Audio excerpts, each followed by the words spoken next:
Esto es Curiosidad Relativa, un canal dedicado a recopilar datos curiosos si te gusta aprender y descubrir cosas nuevas. Quédate, este es tu canal.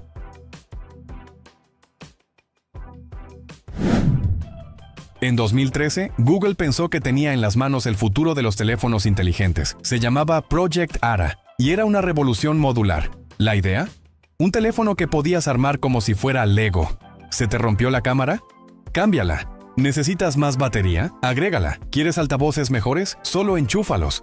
Así de simple. Un móvil personalizado, reparable y sin tener que cambiar todo el equipo por un detalle. Suena genial, ¿verdad? Y lo era. El concepto emocionó a todos. Consumidores, expertos, fanáticos de la tecnología. Google incluso mostró prototipos funcionando, piezas intercambiables y un diseño futurista que parecía sacado de Iron Man. Pero el sueño se desmoronó. Porque claro, en papel era increíble. En la vida real, no tanto. Los módulos se desconectaban con facilidad. El sistema era lento y frágil. Fabricarlo era carísimo. Y para cuando todo medio funcionaba, los smartphones ya eran más potentes, delgados y baratos que nunca. Además, los fabricantes no querían que arreglaras tu teléfono. Querían que compraras uno nuevo. Google retrasó el proyecto varias veces, canceló lanzamientos, guardó silencio y en 2016, sin mucho escándalo, Project Ara fue archivado. Así. Sin gloria, sin adiós, sin siquiera una versión beta para el público. La idea era brillante, pero la ejecución, el mercado y la industria en sí no estaban listos, o quizás no querían estarlo. Hoy, los móviles siguen siendo cajas selladas que tiramos cuando algo falla. Y Ara quedó como un recordatorio de que la libertad del usuario no siempre es prioridad en el mundo tech. Un invento adelantado a su época, que no encontró espacio en ella. Dime, ¿hubieras comprado un teléfono como el Ara? En el año 2010, Microsoft entró al ring con un nuevo contendiente. Su nombre, Windows Phone. La promesa, un sistema operativo móvil moderno, rápido y diferente a todo lo que había. Y sí, diferente era. Nada de iconos flotando por ahí. Windows Phone apostó por los Live Tiles, cuadros animados y coloridos que mostraban información en tiempo real. Era elegante, fluido, con un diseño limpio, y funcionaba de maravilla. Pero había un problema. Y no era técnico, era el ecosistema, o mejor dicho, la falta de uno. Mientras Android y iOS nadaban en aplicaciones, juegos y herramientas, Windows Phone apenas tenía lo básico. Instagram, llegó tarde, YouTube, solo una app web, WhatsApp, con errores constantes. Los desarrolladores simplemente no estaban interesados, y sin apps, la experiencia se volvía vacía. Microsoft intentó todo. Se asoció con Nokia, lanzó móviles potentes como el Lumia 1020 con cámara brutal, invirtió millones en marketing, incluso trató de unificar todos sus sistemas con Windows 10 Mobile, pero nada funcionó. Mientras tanto, Android avanzaba sin frenos. Apple seguía dominando, y los usuarios, por más que admiraban el diseño de Windows Phone, lo abandonaban por necesidad. En 2017, Microsoft lo aceptó públicamente. No más actualizaciones, no más soporte. El sistema estaba oficialmente muerto. Fue un golpe silencioso, pero brutal. Un competidor con gran potencial, con ideas frescas y diseño innovador, que cayó no por lo que era, sino por lo que le faltaba. Hoy, Windows Phone es un recuerdo nostálgico. Un easy en la historia de la tecnología. Una muestra de que, en este juego, no basta con ser bueno. Tienes que ser parte del ecosistema correcto. Dime, ¿alguna vez usaste uno? ¿Lo extrañas? Yo en lo personal, si quise un Lumia, ahora agradezco no haberlo conseguido porque sería un pisapapeles hoy en día. En la década de 1920, cuando los libros aún olían a tinta fresca y cartón, un almirante e inventor incansable, Bradley A. Fisk, quiso matar al libro con una lente. La llamó Fisk Reading Machine. La promesa era irresistible. Toda una novela reducida a tarjetas del tamaño de una postal, impresas en microtexto nítido. Nada de lomos pesados ni bibliotecas que ocupan paredes. Tu biblioteca, en una caja de zapatos. Tu lector, un pequeño visor con una lente pulida. Te lo acercabas al ojo, deslizabas la tarjeta, y a leer. La idea tenía lógica. Texto comprimido para ahorrar papel. Columnas estrechas para mover menos los ojos. Ediciones baratas, portátiles, casi indestructibles. Fiske aseguraba que leerías más rápido, con menos cansancio, y que el costo de producir historias caería en picada. Una revolución silenciosa, compacta, mecánica, pero el sueño chocó con la realidad.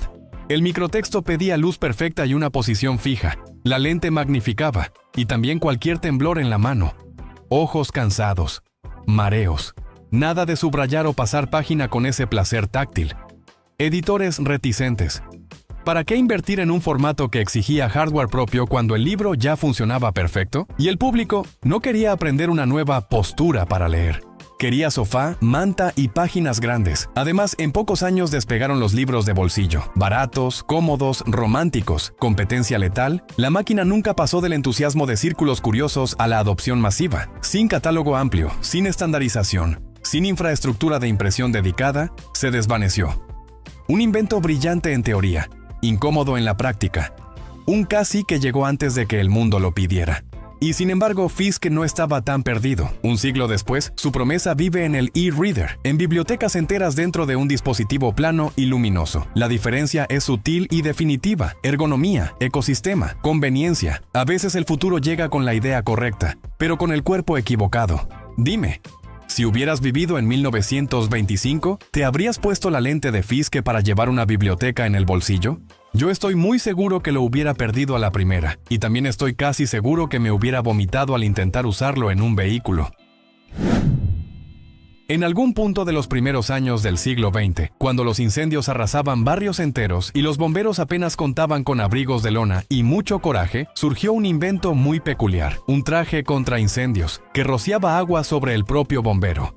Sí, como lo ves en la imagen, un traje completo, reforzado, con una red de tubos que rodeaban la cabeza y el cuerpo, conectados a una mochila presurizada o directamente a una manguera. La idea era simple y ambiciosa: crear una ducha portátil constante que mantuviera al bombero mojado, fresco y protegido de las llamas. Desde el casco salían chorros en todas direcciones, creando una especie de cúpula de agua en movimiento, un escudo líquido, una armadura húmeda contra el infierno. Pero la realidad fue más fría que efectiva. El sistema era pesado, incómodo y difícil de controlar. Si la presión del agua bajaba, el escudo desaparecía. Y en medio del caos de un incendio, eso no es precisamente lo que quieres. Además, el agua que debía proteger muchas veces se calentaba al entrar en contacto con el humo o el vapor, provocando el efecto contrario, cocción lenta, y ni hablar de lo que pasaba si el sistema se obstruía o se rompía a mitad del combate. El traje se presentó en demostraciones públicas, como la de esta foto, donde la idea parecía funcionar, bajo condiciones controladas. Pero en el mundo real, los riesgos superaban los beneficios. No pasó de ser un prototipo experimental, nunca se adoptó de forma masiva. Y con el tiempo quedó como una rareza histórica, un experimento valiente, pero mal dirigido. Hoy esa imagen parece entre futurista y absurda, pero refleja algo muy humano, el deseo desesperado de protegerse del fuego, incluso bañándote en él. Dime, ¿usarías un traje que te hace caminar bajo tu propia tormenta? En 1875, mucho antes de que soñara con iluminar el mundo con bombillas, Thomas Edison tenía otra chispa entre manos: el bolígrafo eléctrico. Sí, Edison inventó un bolígrafo, pero no como el que usas para escribir en tu cuaderno. Este era un dispositivo motorizado que perforaba el papel a gran velocidad. ¿Para qué? Para crear plantillas de duplicación. Edison no quería revolucionar la escritura, sino la copia de documentos. Una especie de impresora del siglo XIX. El aparato usaba una batería y un pequeño motor eléctrico que hacía vibrar una aguja. Al escribir, esa aguja pinchaba el papel, creando una especie de calado o plantilla. Luego se colocaba esa hoja sobre otra. Se aplicaba tinta con un rodillo. Y listo, una copia rápida y bastante fiel. Era el corazón del sistema llamado mimeógrafo. El invento era ruidoso, pesado y poco práctico para escribir directamente, pero para oficinas y contadores era oro puro. Se podían hacer decenas de copias sin volver a escribir todo a mano. Una revolución para su época, pero no fue un éxito duradero. Poco tiempo después aparecieron métodos más silenciosos, baratos y sencillos, como el papel carbón y años más tarde la fotocopiadora. El bolígrafo eléctrico fue relegado al olvido, hasta que un grupo de personas vio otra posibilidad en ese extraño aparato vibrante con aguja: los tatuadores. Sí. En 1891, Samuel O'Reilly adaptó el diseño del bolígrafo eléctrico de Edison y creó la primera máquina de tatuar moderna. Así que ese invento que Edison pensó para llenar archivos, terminó llenando pieles con tinta y arte. Una idea que nació para copiar documentos y terminó ayudando a dejar huella en la historia del cuerpo humano. Dime, ¿crees que Edison alguna vez imaginó que su bolígrafo serviría para marcar la piel para siempre? Si los datos te están gustando, por favor, no olvides dejar tu like, suscribirte y compartir con tus amigos nuestro video. Eso nos ayudaría mucho para que el algoritmo de YouTube nos trate bien. En el mundo de la tecnología médica, pocos nombres han hecho tanto ruido y se han desplomado tan fuerte como Theranos. Corría el año 2003 cuando Elizabeth Holmes, con apenas 19 años, prometió cambiar para siempre la forma en que analizamos nuestra salud. ¿La idea? Una máquina del tamaño de una tostadora que, con solo una gota de sangre, pudiera hacer cientos de pruebas médicas al instante. Un milagro médico al alcance de todos. Rápido, indoloro, barato. Y con eso prometía revolucionar los laboratorios, salvar vidas, prevenir enfermedades antes de que avanzaran. Era tan seductor que nadie se detuvo a preguntar, ¿funciona de verdad? Theranos levantó más de $700 millones en inversiones. Se coló en portadas, fue valorada en 9,000 millones y Holmes fue llamada la nueva Steve Jobs. Incluso imitaba su look. Suéter negro, mirada fija, frases visionarias. Pero había un detalle fatal. La tecnología no funcionaba. Las pruebas eran erráticas, los resultados inexactos.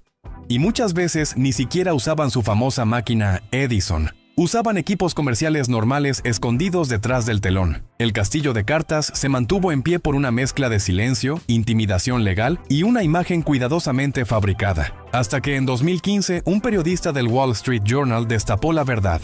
Lo que parecía una revolución era una ilusión. Y lo que vendían como ciencia era, en realidad, puro teatro. El colapso fue brutal. Theranos se desmoronó. Elizabeth Holmes fue juzgada y condenada por fraude. Y el mundo entero aprendió una dura lección. La fe ciega en el carisma no sustituye a la evidencia científica. Theranos pasó a la historia como uno de los fraudes más estruendosos y costosos del siglo XXI. Una advertencia disfrazada de innovación. Un recordatorio de que, en la ciencia, las promesas no salvan vidas. Los datos sí. Dime, ¿qué es más peligroso? ¿Un invento que no funciona o uno que finge funcionar? En 2012, tras el éxito arrollador de la Wii, Nintendo creyó tener la fórmula ganadora una vez más. Su nuevo producto se llamaba Wii U.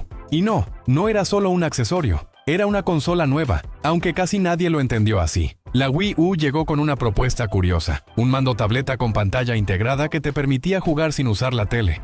Podías seguir jugando en el control si alguien más quería ver la televisión. Parecía el futuro del gaming familiar. Pero desde el inicio, algo no encajaba. El nombre confundía. Muchos pensaron que era solo un complemento para la Wii original. El diseño del control era tosco, poco ergonómico, y su batería duraba lo que una partida rápida de Mario Kart. Y los juegos, pocos al principio. Y muchos de los grandes títulos third party nunca llegaron. La comunicación de Nintendo fue un desastre. Ni los padres entendían qué estaban comprando, ni los jugadores sabían si valía la pena. Y mientras tanto, Sony y Microsoft avanzaban sin mirar atrás. La Wii U vendió poco más de 13 millones de unidades. Para ponerlo en perspectiva, su predecesora, la Wii, vendió más de 100 millones. El golpe fue duro, las críticas llovieron, y Nintendo por un momento pareció haberse perdido en su propio laberinto. Pero en medio del fracaso, aprendieron. Y en 2017 volvieron con todo con una idea refinada, la Nintendo Switch, que tomó lo mejor del concepto de la Wii U. Y lo hizo bien.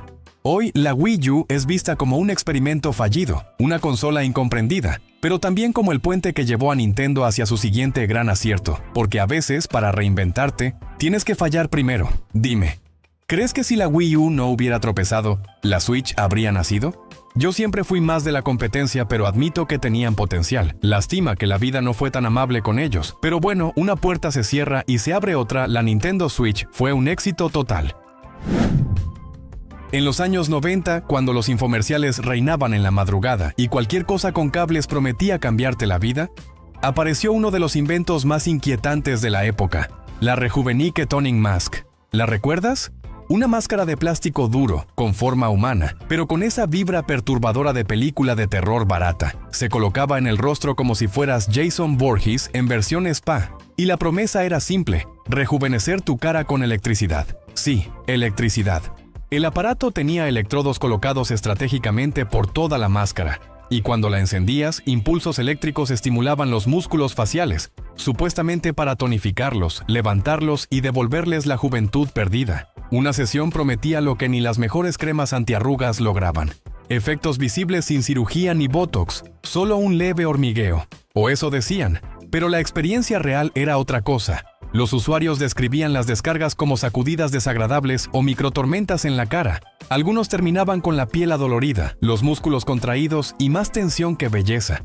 Y ni hablar del aspecto visual. Verte en el espejo con la máscara puesta era suficiente para asustarte más que cualquier arruga. La FDA lanzó advertencias, la empresa enfrentó críticas, y aunque algunas personas juraban que funcionaba, la mayoría simplemente no soportaba el uso constante. El invento fue retirado discretamente del mercado. Y hoy, la rejuvenique Toning Mask es más famosa por aparecer en listas de productos de belleza espeluznantes que por haber salvado un rostro del envejecimiento. Una idea con buenas intenciones, pero empaquetada en lo que parecía una máscara de asesino eléctrico. Porque a veces, en la búsqueda de la eterna juventud, lo que logras es parecer parte de una película de horror ochentera. Dime, ¿te la pondrías por 15 años menos? ¿O saldrías corriendo en cuanto empiece a soltar choques eléctricos? En 1973, cuando el mundo soñaba con autos voladores, una empresa en California dijo, ¿y si pegamos un coche a un avión? ¿Y vemos qué pasa? Así nació el Ave Mizar, el intento más literal y peligroso de fusionar un coche con alas. La idea era tan absurda como audaz. Tomaron un Ford Pinto, sí, ese famoso por explotar al mínimo golpe, y le atornillaron la parte trasera de un avión Cessna Skymaster, con alas, estabilizadores y una hélice. ¿El objetivo? Un vehículo híbrido que pudieras manejar por carretera, y luego, al llegar al aeropuerto, desplegar alas y volar, sin cambiar de cabina. Sin trámites.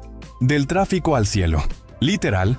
El concepto llamó la atención. Era la época perfecta. La carrera espacial había dejado al público hambriento de innovación, y la idea de volar desde tu cochera parecía el siguiente paso lógico. Pero había un problema. Bueno, muchos. Primero, el peso. El Pinto era demasiado pesado para volar con seguridad. Segundo, la estructura del auto no estaba diseñada para sostener alas. Y tercero, el proceso de unir coche y avión era peligrosamente improvisado. Los primeros vuelos de prueba fueron preocupantes, y el 11 de septiembre de 1973, durante un vuelo de demostración, el Ave Mizar se desintegró en el aire. Sus dos tripulantes, incluido el propio inventor, murieron en el accidente. La investigación reveló lo obvio. El diseño era inestable, inseguro y no cumplía con los estándares de aeronáutica. Y así, el sueño del coche volador pegado con remaches cayó en picada. Hoy, el Ave Mizar es recordado como uno de los intentos más temerarios en la historia de la aviación. Un híbrido imposible. Una lección brutal de que la innovación no puede ignorar la física básica. Porque a veces no basta con soñar alto. Hay que asegurarse de que no explotes en el intento. Dime, ¿te habrías subido a un Pinto con alas? En definitiva, no era una de las mejores ideas unir un auto peligroso con la parte de atrás de un avión, pero sin duda sería genial que tuviéramos autos voladores. Los juegos basados en películas casi nunca terminan bien, y esto lo aprendió Atari a la mala. En diciembre de 1982, Atari apostó fuerte. El videojuego de E.T. el extraterrestre para Atari 2600. La idea era simple y tentadora, vender millones aprovechando el éxito cinematográfico de Spielberg. Pero había un problema. Desarrollado en apenas 5 semanas por Howard Scott Warshaw, el juego se lanzó sin pruebas de calidad. La jugabilidad era confusa, los gráficos pobres y las mecánicas frustrantes, como caer una y otra vez en pozos sin poder salir. A pesar de ello, Atari fabricó 4 millones de cartuchos, convencida de que todos se venderían. Resultado, solo se vendieron 1.5 millones, con devoluciones masivas y más de 2 millones de juegos sin vender. El desastre fue tan grande que Atari tuvo que enterrar miles de cartuchos, entre ellos muchos de E.T., en un vertedero en Nuevo México, sellándolos bajo concreto, y el mito se confirmó cuando en 2014 recuperaron cientos de copias durante una excavación. El impacto fue devastador, una de las mayores causas del célebre colapso de la industria del videojuego en 1983, conocido como el Video Game Crash, que llevó los ingresos anuales de 3.2 mil millones en 1982 a apenas 100 millones en 1985 en Estados Unidos. Atari no solo perdió dinero, se hablaron de pérdidas por más de 500 millones ese año, sino que también quedó marcada como incapaz de cuidar la calidad de sus títulos. El cariño del público se evaporó, igual que el interés por los videojuegos desarrollados por terceros sin control de calidad. Hoy, E.T. para Atari se recuerda como el peor videojuego de la historia y una advertencia brutal, una licencia poderosa, Plus, un desarrollo express, desastre seguro y una lección eterna. Sin pruebas reales, incluso los éxitos más seguros pueden hundir una compañía entera. Hey, tú no cometas un error como Atari, y deja tu like, tu comentario y comparte con tus amigos para que también puedan ver cómo no siempre una idea que parece buena lo es. En el mundo de los inventos absurdamente ambiciosos, hay uno que se lleva una buena rebanada de incredulidad: la pizza en spray. Sí, como lo oyes. En algún momento del siglo XXI, alguien pensó, ¿y si pudiéramos tener pizza en aerosol? Así nació este experimento culinario que prometía el sabor de una pizza entera, concentrado en un pequeño envase presurizado. La idea era convertir los sabores esenciales, queso, tomate, orégano, masa, en una especie de niebla comestible que podías rociar sobre galletas, pan o directamente en la boca si eras lo suficientemente valiente. El público objetivo, estudiantes, oficinistas, personas con poco tiempo y aparentemente gente sin papilas gustativas exigentes. El envase prometía una explosión de sabor italiano en cada puff. Pero lo que salió de ahí era más bien un aroma artificial entre pizza vieja y desinfectante de cocina. Textura rara, sabor discutible. Y el tipo de invento que hace que la abuela italiana levante un tenedor al cielo y grite «¡Maledizione!». La pizza en spray no era realmente una pizza, ni caliente, ni crujiente, ni reconfortante. Era un chorro con sabor salado, como si alguien te hubiera licuado una caja de Lunchables. Sin amor.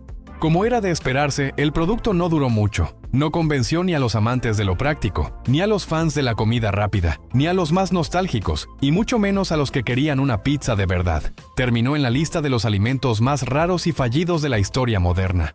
Un ejemplo perfecto de que, a veces, la innovación cruza la delgada línea entre lo genial y lo grotesco.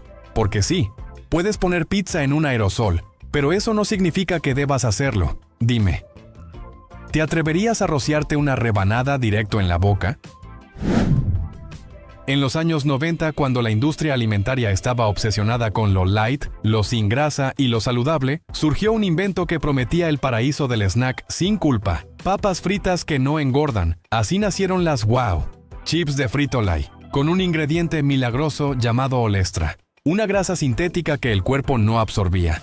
Resultado: 0 calorías de grasa, todo el sabor, y supuestamente, sin consecuencias. Al menos eso decían. La realidad era otra. Olestra no se digería y al pasar directo por el intestino arrasaba con todo: nutrientes, vitaminas y la dignidad de más de un consumidor.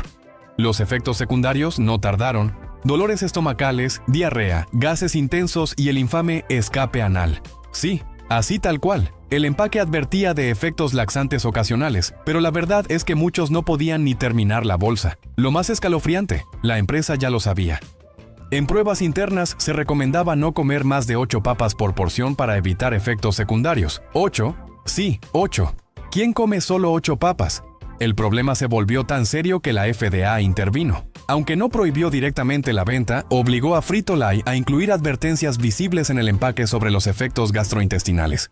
Las quejas no cesaron, las ventas colapsaron, y finalmente las Wow desaparecieron silenciosamente de los estantes. Intentaron relanzarlas con otro nombre: Light Chips. Pero el daño ya estaba hecho. La fama de papas con fuga era imposible de borrar. Hoy, las papas con olestra son una advertencia histórica de lo que pasa cuando el marketing promete milagros y el cuerpo pasa factura.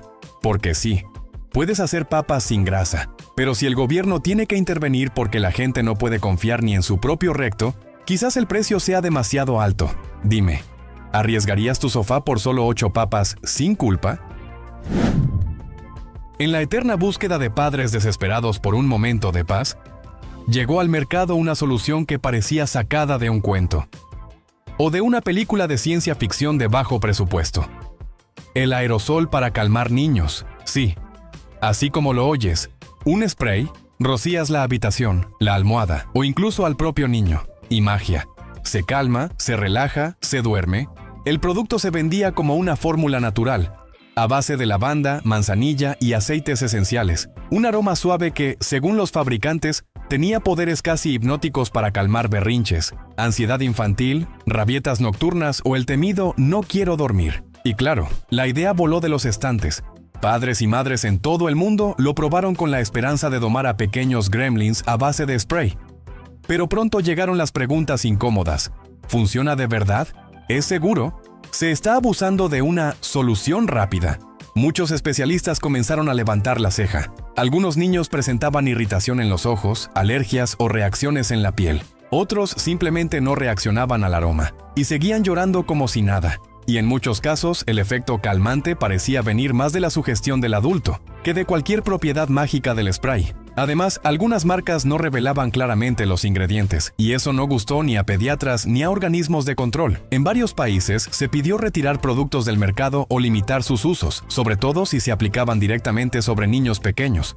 Porque una cosa es usar un difusor de lavanda en el ambiente, y otra muy distinta es rociar a tu hijo como si fuera ambientador viviente. Hoy, los aerosoles calmantes para niños existen, sí, pero rodeados de polémica, recomendaciones de uso muy estrictas y advertencias para que no sustituyan lo que de verdad calma, el contacto humano, los hábitos y la paciencia. Porque no todo lo que huele a lavanda es mágico. Dime, ¿usarías un spray para silenciar a tu hijo o preferirías hablarle bajito hasta que el mundo se le acomode?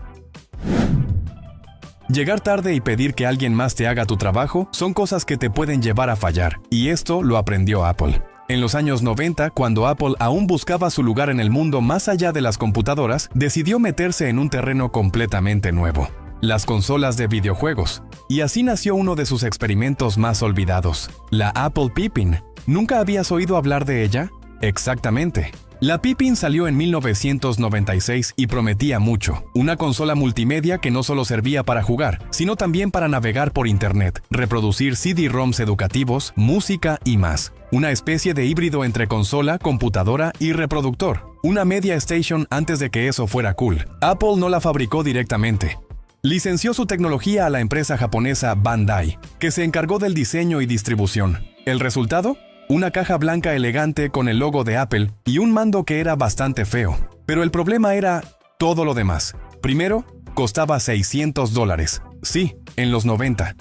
Y mientras tanto, la PlayStation y la Nintendo 64 dominaban el mercado con precios más bajos y catálogos infinitamente más atractivos. Segundo, tenía poquísimos juegos. La mayoría eran educativos o aburridos, con gráficos mediocres. Los títulos realmente interesantes eran escasos o inexistentes. Tercero, el marketing fue confuso. Era una consola, una computadora, un aparato para escuelas. Nadie lo tenía claro, ni siquiera Apple. Y como cereza en el pastel, la velocidad de Internet en 1996 hacía que la navegación online fuera una broma lenta y frustrante. El fracaso fue total. Se vendieron menos de 50,000 unidades en todo el mundo. La Pippin fue descontinuada en menos de un año, sin actualizaciones, sin catálogo, sin gloria. Hoy, la Apple Pippin es un objeto de culto para coleccionistas y una mancha silenciosa en la historia de Apple, un recordatorio de que hasta los gigantes tropiezan. Porque sí, la idea de una consola inteligente no era mala, pero llegó demasiado temprano, demasiado cara y con demasiado poco que ofrecer. Dime, ¿crees que hoy Apple se atrevería a volver al mundo de los videojuegos? ¿O aprendió su lección con la Pippin? En 1992, un grupo de ingenieros de IBM pensó que habían creado el futuro de la escritura. Un teclado, sin teclas, solo una luz roja proyectada sobre una mesa. Futurista, elegante y completamente inútil. Así nació el concepto del teclado láser virtual. Una idea que parecía sacada de una película de ciencia ficción. Proyectabas un teclado sobre cualquier superficie y empezabas a escribir tocando la luz, sin piezas, sin botones, sin ruido. Todo sonaba increíble, hasta que alguien intentó usarlo. El primer problema fue brutal. No podías sentir nada, sin retroalimentación táctil. Escribir se convertía en un juego de adivinanza. Tus dedos rebotaban contra una superficie lisa, sin saber si habías tocado bien la tecla. Errores. Lentitud. Frustración. Lo que debía ser un avance se volvió un obstáculo. Y no solo eso. En aquel entonces, los sensores ópticos no eran tan rápidos ni precisos como se necesitaba. El teclado no podía seguir el ritmo de tus dedos. Una frase simple se volvía un desastre tipográfico. La promesa era enorme, la experiencia decepcionante. Demasiado adelantado para su tiempo, demasiado incómodo para los usuarios. Poco a poco, pasó de ser el futuro de la tecnología a una curiosidad olvidada, un producto de nicho, uno de esos inventos que la gente probaba una vez y guardaba en un cajón para siempre. Lo peor, ni siquiera IBM lo lanzó al mercado. Patentaron la idea, pero nunca sacaron un producto propio, y los que intentaron revivirlo años después tampoco lograron hacerlo práctico. Hoy, cuando tocas una pantalla táctil o dictas con tu voz, podrías pensar que aquella idea absurda sirvió de algo, y en parte sí. El teclado láser fue el ensayo fallido que inspiró otros caminos, pero su historia es la de un fracaso elegante, uno que brillaba con luz roja y se apagó en silencio. A pesar de que sí parecía un invento prometedor, terminó fracasando. En una época donde el vapor impulsaba trenes, fábricas y hasta sueños imposibles, un inventor llamado Sylvester H. Roper decidió ir más allá. Entre 1867 y 1869, construyó lo impensable, una bicicleta que funcionaba a vapor, 2 ruedas, un asiento, y en el centro un motor que parecía sacado de una locomotora en miniatura. Nacía el velocípedo de vapor, un monstruo de hierro, que rugía y escupía vapor por las calles del siglo XIX. Pero lo que debía ser el inicio de una revolución sobre ruedas, se convirtió rápidamente en una pesadilla ambulante. Las máquinas de vapor de la época eran pesadas, ruidosas y extremadamente inestables. No contaban con válvulas de seguridad modernas, ni sensores de presión. Si algo fallaba, explotaban. Literalmente. Imagínalo, una bicicleta de hierro, con un motor a vapor rugiendo entre tus piernas, y con cada chispa, con cada aumento de presión, la posibilidad de volar por los aires. Roper se atrevió a montarla, a exhibirla, a recorrer las calles con esa criatura ruidosa, hasta que el miedo, la inseguridad y el humo la condenaron al olvido. Porque nadie quería morir en una explosión. Por intentar ir al mercado, nadie. Así, el velocípedo de vapor terminó siendo un experimento, una leyenda mecánica perdida entre el humo del tiempo. No se produjeron en masa, no fueron adoptados, y aunque fueron los antepasados de las motocicletas modernas, nunca pasaron la prueba más importante: la confianza. Hoy suena absurdo, una bicicleta que explota, pero en el siglo XIX era un miedo real, y esa fue su sentencia. ¿Sabías acerca de esta bicicleta que fracasó solo por el hecho de estallar? En 1929, cuando el mundo aún vibraba con los ecos de la música clásica, un ambicioso proyecto nació con la promesa de cambiarlo todo: el Neo Bechstein, el primer piano electrónico del mundo, un instrumento adelantado a su tiempo e injustamente olvidado. Era una maravilla técnica, un híbrido entre la elegancia de un piano de cola y la innovación de los circuitos electrónicos. Pero a veces la genialidad no es suficiente. El público no lo entendió, no lo quería, no lo necesitaba. El Neo Bechstein sonaba distinto y en esa época, lo diferente asustaba. A pesar de su diseño revolucionario, su precio era tan alto como sus aspiraciones. Fabricarlo era carísimo y venderlo aún más difícil. Solo unos pocos cientos de unidades lograron ver la luz del día. 5 años después de su lanzamiento, el sueño se apagó. La industria le dio la espalda. Bechstein vendió sus patentes y la empresa que las compró las abandonó sin remedio. Hoy casi nadie recuerda al Neo Bechstein. No está en las vitrinas de los museos, ni en los escenarios de los grandes conciertos. Fue una nota brillante, pero fugaz, un intento de innovación que el mundo no supo abrazar. Y es una lástima, porque quizás si el tiempo le hubiera sonreído, la historia de la música electrónica sería muy distinta. Así que si te está gustando, no olvides darnos un pulgar arriba y ayúdanos compartiendo nuestro contenido. Tal vez juntos logremos que el Neo Bechstein no quede sepultado en el olvido para siempre. En 1949, un hombre llamado Moll Taylor miró al cielo y decidió que no bastaba con imaginar, había que construirlo. Así nació el Taylor Aerocar, un auto que también volaba. Vaya imaginación que tenía. Y déjame decirte que no es un diseño moderno de Silicon Valley. Este híbrido de coche y avión realmente despegó del suelo, rodaba por carretera, luego desplegaba sus alas, encendía su hélice y se convertía en una aeronave lista para surcar los cielos. Fue uno de los pocos modelos en recibir aprobación oficial de la FAA. No era un prototipo loco, era un vehículo funcional que por unos minutos parecía adelantar el futuro, pero como muchos sueños, la realidad fue más dura. El Taylor Aerocar no era ni un buen coche, ni un buen avión. En tierra era incómodo y tosco, y en el aire lento y limitado. Y eso no era todo. Para que este invento triunfara, el mundo tenía que cambiar con él. Se necesitaban carreteras especiales, hangares accesibles y hasta un sistema completo de control aéreo para el tráfico cotidiano. Y la gente común tendría que aprender a volar, obtener una licencia de piloto. No todos estaban listos para eso en los años 50, ni siquiera hoy. Además, la crisis del petróleo de los años 70 fue el último clavo en su ataúd. Los planes para financiarlo, comercializarlo y llevarlo a producción masiva se evaporaron como combustible en el aire. Y sin embargo, el Aerocar sí voló No fue un mito ni una broma de feria. Fue uno de los primeros autos voladores prácticos de la historia, un símbolo de lo que podría haber sido, si el mundo hubiera estado preparado para volar con él. El sueño que ahora todos tenemos, tener autos voladores, ya había despegado una vez, pero aún sigue esperando su verdadero aterrizaje. O debería decir, despegue final. Dime, ¿te subirías a uno? En plena década de los 80, mientras el mundo bailaba al ritmo del pop, una compañía japonesa decidió mirar al futuro. Seiko presentó algo que parecía salido de una película de ciencia ficción, un reloj que te permitía ver la televisión en tu muñeca. Era pequeño, era futurista, y sí, funcionaba. El Seiko TV Watch incluía una pantalla LCD de apenas 1.2 pulgadas y venía con auriculares, batería externa y un cable que te hacía parecer un espía de película barata. Pero había un problema. Bueno, varios. Primero, la pantalla era tan diminuta que para ver algo necesitabas entrecerrar los ojos o tener visión de halcón. Segundo, el reloj no era tan autónomo como parecía. Requería estar conectado a una batería externa por cable, lo cual lo hacía todo, menos portátil. ¿Imagina salir a caminar con un reloj y una mochila para alimentarlo? Tercero, no existía infraestructura, nada de streaming, nada de televisión digital. Dependía de antenas, señal abierta. Y aún así la imagen era borrosa, interrumpida o simplemente inexistente. A pesar del bombo publicitario, el público no estaba listo. ¿Ver televisión desde la muñeca?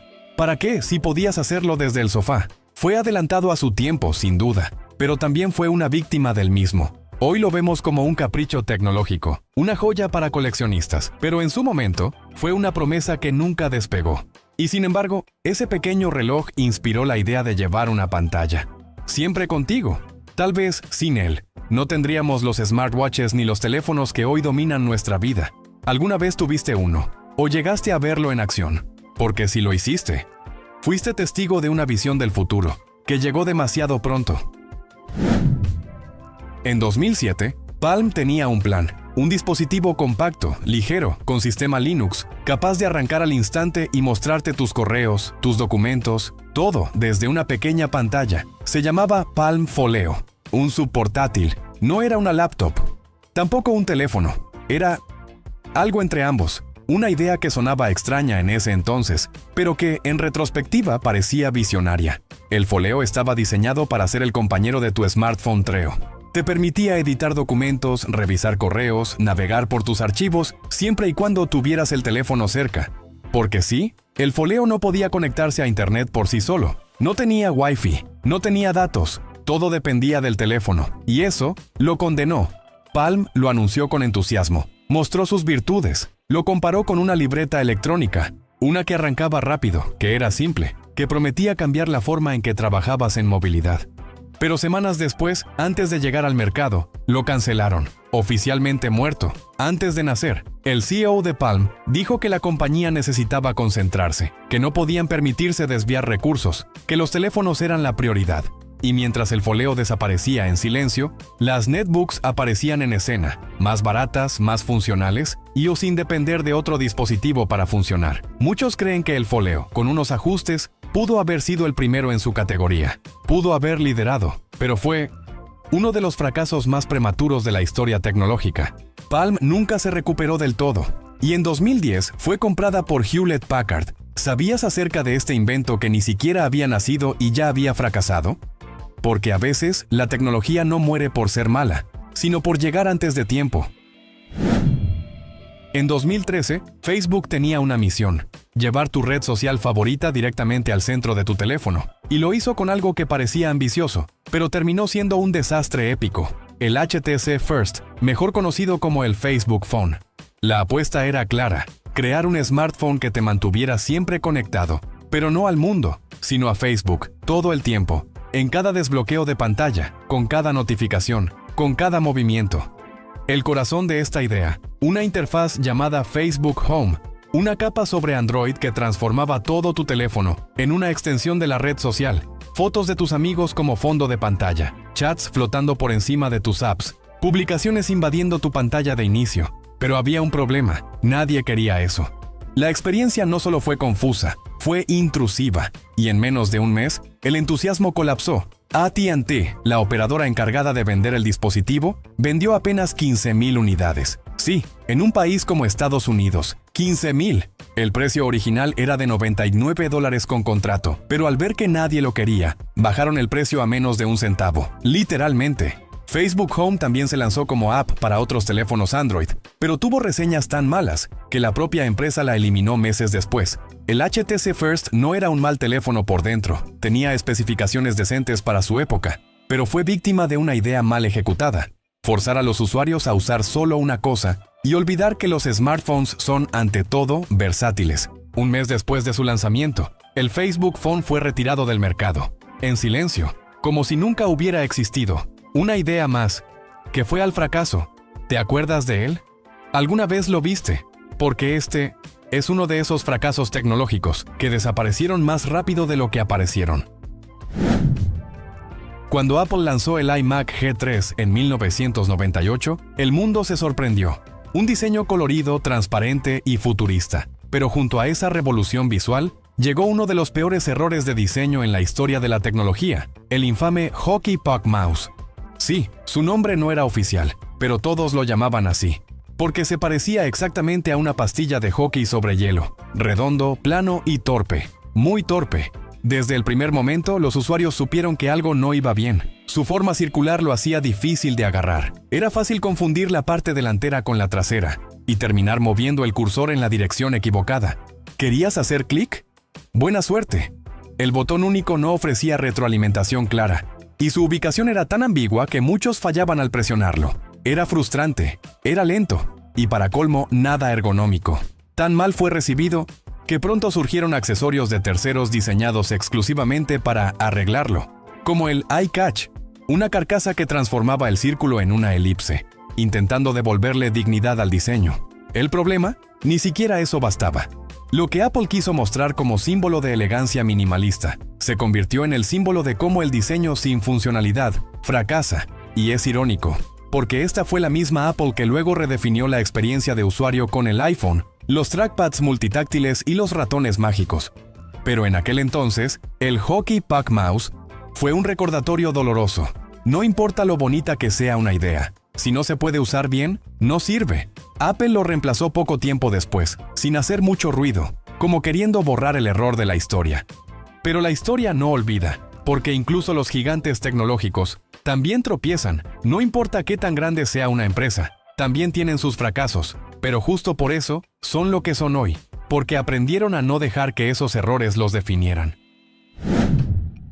En los años 70, en plena crisis del petróleo, el mundo necesitaba una solución barata, eficiente y distinta. Entonces apareció el Reliant Robin, un coche con solo 3 ruedas, una al frente y 2 atrás. Parecía un triciclo futurista, salido de una película británica de bajo presupuesto. Pero no era una broma, era real. Y sí, era legal. Su carrocería de fibra de vidrio lo hacía increíblemente ligero. Solo 450 kilos. Podías empujarlo con una mano y con la otra lamentarte de haberlo comprado. Porque el Robin no tardó en mostrar su oscuro secreto. Su inestabilidad era tan grave que bastaba tomar una curva a velocidad normal para que volcara sin piedad.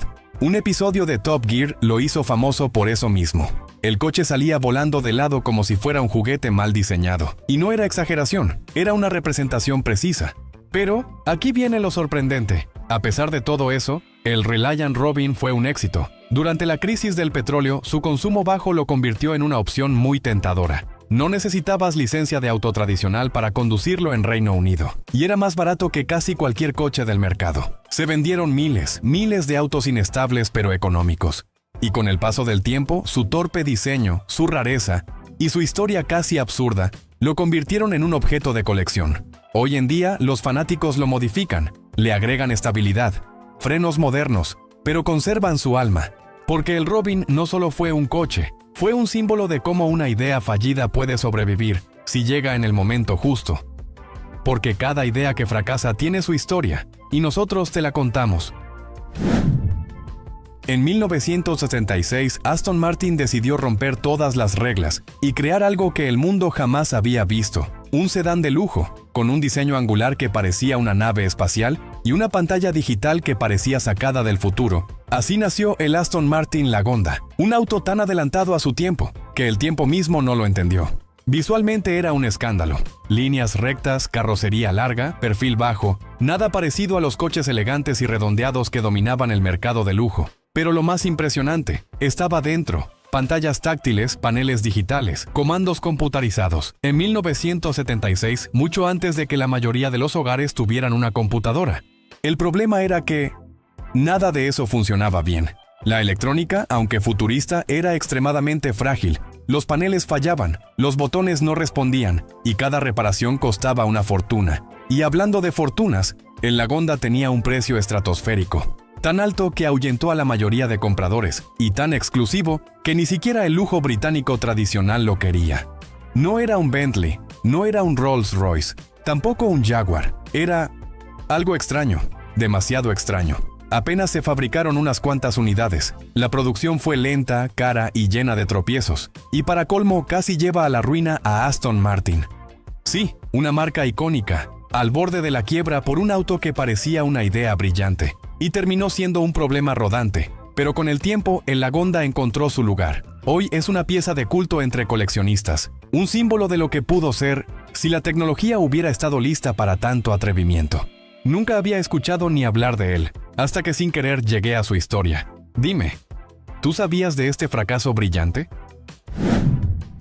En 2017, Apple hizo una promesa. Una alfombra mágica capaz de cargar todos tus dispositivos con solo dejarlos caer sobre ella, sin alinear, sin cables, sin complicaciones. El nombre era AirPower, y el mundo tecnológico enloqueció. iPhone, Apple Watch, AirPods, todos cargándose al mismo tiempo en cualquier punto de la superficie. Sonaba a ciencia ficción, y Apple juraba que lo haría realidad. Pero tras 2 años de silencio, la ilusión se evaporó. ¿Qué pasó? El problema estaba en el corazón del dispositivo. Una red de múltiples bobinas de carga, colocadas de forma tan densa y cercana, que el calor se volvió incontrolable. Sobrecalentamiento, peligro para el usuario, riesgo para el iPhone, y una pesadilla para los ingenieros. Además, debía cumplir con distintos estándares, el protocolo Qi para el iPhone y los AirPods, y el sistema propietario del Apple Watch. Todo eso en una sola estructura, sin que nada explotara, ni se derritiera, y lo peor, cuanto más lo intentaban, más lejos estaban de lograrlo. Apple lo intentó una y otra vez, pero simplemente no funcionaba. En marzo de 2019, la empresa hizo algo que rara vez hace. Admitió la derrota y canceló AirPower públicamente, sin pena, pero con mucha vergüenza. Lo que iba a ser un símbolo de innovación, terminó en la lista de sus proyectos más fallidos, un recordatorio de que incluso los gigantes tropiezan. Y lo más curioso, hoy otras marcas han lanzado cargadores similares que sí funcionan. Aunque, claro, no son Apple. Otro fracaso de Apple, que nos recuerda que incluso la perfección tiene límites. En 2010, Microsoft lanzó algo que prometía ser revolucionario. Un teléfono móvil que conectaría a los jóvenes con sus redes sociales como nunca antes. Se llamaba Microsoft Kin, y fue un desastre tan grande que solo duró 48 días en el mercado. Sí, 48 días. Ni siquiera alcanzó los 2 meses, y eso que detrás de él estaba una de las empresas más poderosas del planeta. ¿Qué salió tan mal? Todo comenzó con una idea interesante. Un teléfono sencillo, moderno, con teclado deslizante y enfocado 100% en redes sociales. Era diferente, pero también increíblemente limitado. Para empezar, el Kin no tenía una tienda de aplicaciones. Sí, en pleno auge de Android y del iPhone, lanzaron un smartphone que no podía descargar apps. ¿Y qué sistema usaba? Windows CE, un software tan anticuado que parecía sacado de 2003. Eso ya pintaba mal, pero aún había más. El precio inicial era accesible, pero escondía una trampa. Requería un contrato de 2 años con un plan de datos bastante caro, lo que parecía un teléfono juvenil y barato. Se convertía en un gasto innecesario, y por si fuera poco, ni siquiera las operadoras querían venderlo. La promoción fue tan floja que muchos ni se enteraron de que existía. El resultado, ventas miserables. Microsoft tiró la toalla antes de cumplir los 2 meses, un récord en velocidad de fracaso. Eso sí, el Kin dejó una lección valiosa. Incluso los gigantes pueden tropezar, y fuerte. Tan solo 48 días tardó y murió este invento. ¿Te imaginas trabajar años en un proyecto para que desaparezca en menos de lo que dura una planta de albahaca? Así fue el fugaz, ridículo y muy costoso paso del Microsoft Kin por la historia. ¿Y tú? ¿Lo llegaste a conocer o ni siquiera te enteraste que existió? A principios del siglo XX, cuando la electricidad todavía era un misterio para la mayoría, alguien tuvo una idea brillante. ¿Qué pasaría si le metemos electricidad al agua? Nació así la agua electrificada, una moda tan absurda como divertida. Se promocionaba como un líquido milagroso, que podía esterilizar la ropa sin jabón, curar la resaca con solo meter las manos, y hasta hacer que tus plantas crecieran más felices. Sí, todo eso con solo una ligera descarga eléctrica. Suena a chiste, pero no lo era. Había anuncios, demostraciones e incluso máquinas diseñadas exclusivamente para electrificar el agua de tu casa. Una locura tecnológica. La idea era simple. Conectabas un aparato a la corriente, sumergías un par de electrodos en agua y listo. ¿Tenías agua con poderes? ¿Científicamente probado? Por supuesto que no. Lo gracioso es que no era particularmente peligrosa, siempre y cuando electrificaras el agua antes de tocarla. Claro, porque nadie querría una lavadora estilo silla eléctrica. Pero, como era de esperarse, no funcionaba para nada. Las plantas no crecían más, las resacas seguían igual de insoportables, y la ropa seguía oliendo mal si no usabas jabón. Lo curioso es que mucha gente realmente creyó en este invento durante años. La palabra eléctrico tenía un halo de magia, como si pudiera mejorar todo lo que tocara. Agua eléctrica, pan eléctrico, hasta masajes eléctricos. Todo sonaba más moderno. Con el tiempo, la moda murió. La ciencia avanzó, y quedó claro que este invento era puro humo, con una chispa de ridiculez. Eso sí, no lo confundas con la electrólisis, un proceso real que sí separa el agua en hidrógeno y oxígeno. Eso sí sirve. Esto es sumamente curioso. Un producto que decía lograr cosas, que no sirvió para nada. ¿Te imaginas caer en la moda de beber agua electrificada, solo para terminar con sed y cara de tonto? Dime, ¿tú habrías comprado algo así? En 1890, Thomas Edison, sí, el mismísimo genio de la bombilla, decidió meterse en el mundo de los juguetes. ¿Su idea? Una muñeca que hablara. ¿El resultado? Una mezcla entre innovación y pesadilla sonora. Las muñecas parlantes de Edison eran verdaderas pioneras. Llevaban dentro un mini fonógrafo con un cilindro de cera o estaño, y al girar una manivela, la muñeca comenzaba a cantar, o al menos lo intentaba. La idea era adorable. Canciones infantiles como Jack and Jill, recitadas por voces de niños, pero la ejecución fue otra historia. Lo que debía sonar tierno, sonaba chirrillante, fantasmal y hasta un poco aterrador. Los niños lloraban, los padres se quejaban, y Edison tomó nota. El mecanismo además era frágil como el ego de un inventor en crisis. Con el uso, las muñecas simplemente dejaban de hablar. Y considerando que costaban unos $10 en 1890, una fortuna para la época, la paciencia de los compradores fue breve. Imagínalo, una muñeca con cabeza de cerámica, cuerpo de metal, brazos de madera y una voz que parecía salida de una radio poseída. Ni Chucky se atrevió a tanto.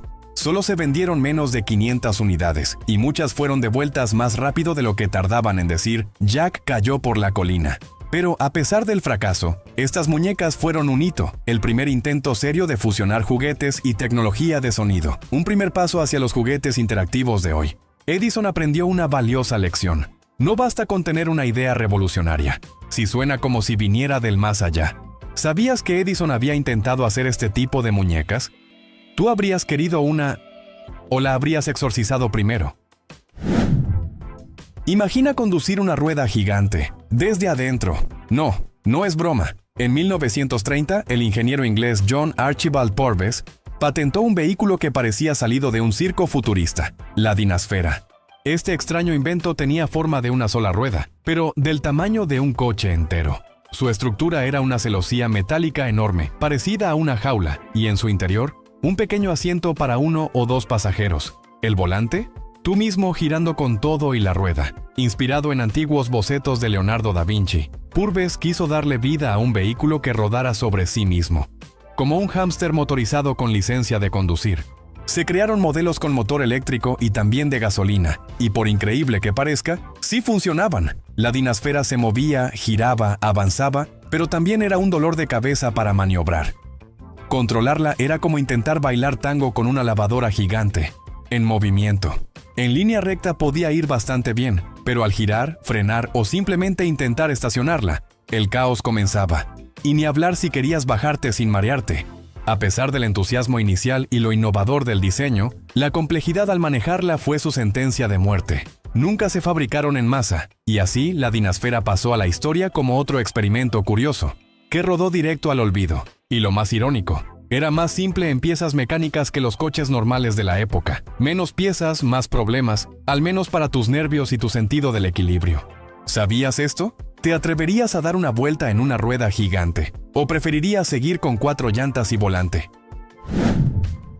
Imagina ponerte un casco tan cerrado que necesitas oxígeno extra para seguir respirando. Pues eso exactamente intentó Hugo Gernsback en 1925 con su excéntrico invento, el Isolator. Su propósito, lograr la máxima concentración. Este casco, construido con madera, corcho, fieltro y relleno de algodón, bloqueaba completamente el ruido y la visión periférica. Solo podías ver por unas diminutas rendijas al frente y escuchar absolutamente nada. Para que el usuario no se asfixiara, porque claro, el casco era hermético, incluía un sistema de suministro de oxígeno conectado a una bombona externa, una escafandra para trabajar o estudiar, una mezcla entre astronauta y monje medieval. Pero lo que parecía una solución futurista terminó siendo un fracaso absoluto. ¿La razón? Era tan incómodo como ridículo. Usarlo por más de unos minutos provocaba dolor de cuello y espalda, y ni hablar del oxígeno. Había que estar monitoreando constantemente el flujo de aire, porque si te concentrabas demasiado, te podías quedar sin respirar. Además, el diseño causaba aislamiento total, pero no del bueno. Los usuarios quedaban tan desconectados del entorno que cualquier emergencia pasaba desapercibida. Imagínate que te hablen, o que la casa se incendie, y tú dentro del Isolator escribiendo en paz total. Aunque no funcionó como se esperaba, el Isolator representa una etapa fascinante de ese afán humano por mejorar la productividad a toda costa. Gernsback también inventó cosas como el Nap Zapper, otro dispositivo curioso para combatir la distracción. Curioso ese casco, pero forma parte de nuestra historia. Y como dato curioso, una de las pocas fotos existentes del Isolator parece sacada de una película de ciencia ficción, pero es 100% real. Dime, ¿te lo pondrías durante una junta de trabajo? ¿O mejor te conformas con unos buenos audífonos con cancelación de ruido? Dicen que cada año, mientras dormimos profundamente, nos tragamos 8 arañas sin darnos cuenta. Solo pensarlo da escalofríos. Imagina, estás roncando tranquilamente y una arañita decide hacer excursión por tu boca. ¿Qué tan real es esto? ¿En serio estamos sirviendo de buffet nocturno? La respuesta corta, no. No nos comemos arañas mientras dormimos. La larga es aún más interesante.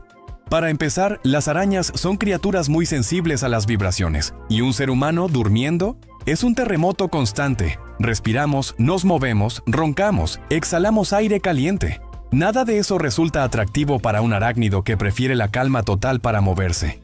Además, la boca humana no es un lugar ideal para que una araña se meta. Húmeda, ruidosa, cálida y con posibilidades de ser aplastada por una lengua gigante. No suena muy tentador, ¿verdad? ¿Y de dónde salió este dato entonces? Pues de una mentira, con propósito.